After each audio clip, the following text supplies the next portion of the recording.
Even as a security expert, I would not advise that the encryption backdoor should be given broken because it compromises the whole thing. It will compromise even national security.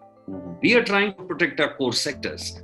So giving backdoor is not a solution, and we have to look for other solutions.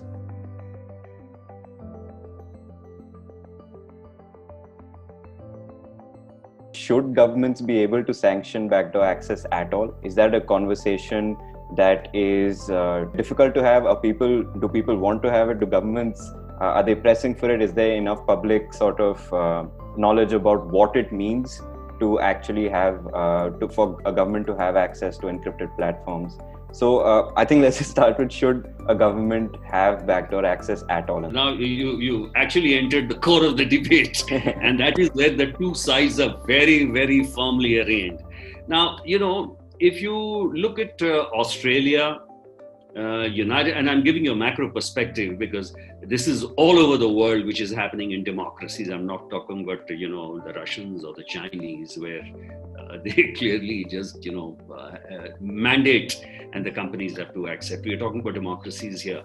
So in the case of Australia, in the case of UK, United States of America, they are favoring lawful decryption of any kind of encryption, And whereas in Europe, Germany and Europe, they favor encryption.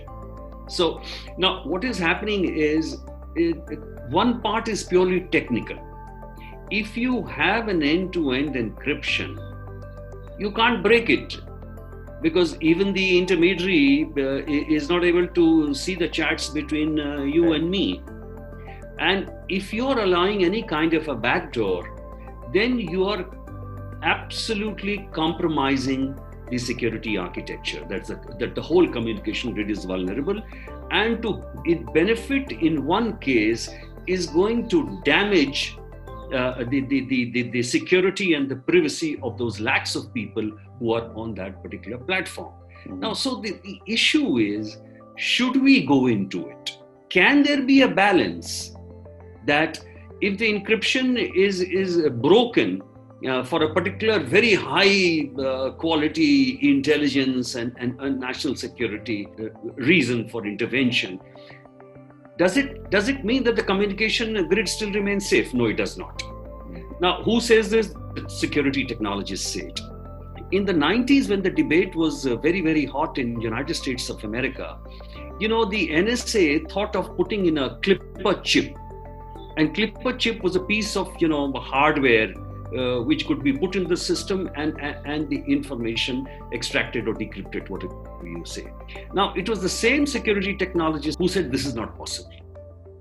And therefore, the idea was dropped. And it is the same group of technologists which have said now that any kind of a backdoor given to the encryption will run riot with the entire system. You have seen the example of Greece. So technically, it is not viable. So what do? We have to look for options, and therefore, because under, I think it's Article Section 24 in Data Protection Bill, it is already said that encryption is a good thing. So mandated decryption through law would perhaps not solve this issue, because what are you doing about privacy? It hurts privacy. So even as a security expert, I would not advise that the encryption backdoor should be given broken because it compromises the whole thing. It will compromise even national security. We are trying to protect our core sectors. So giving backdoor is not a solution, and we have to look for other solutions.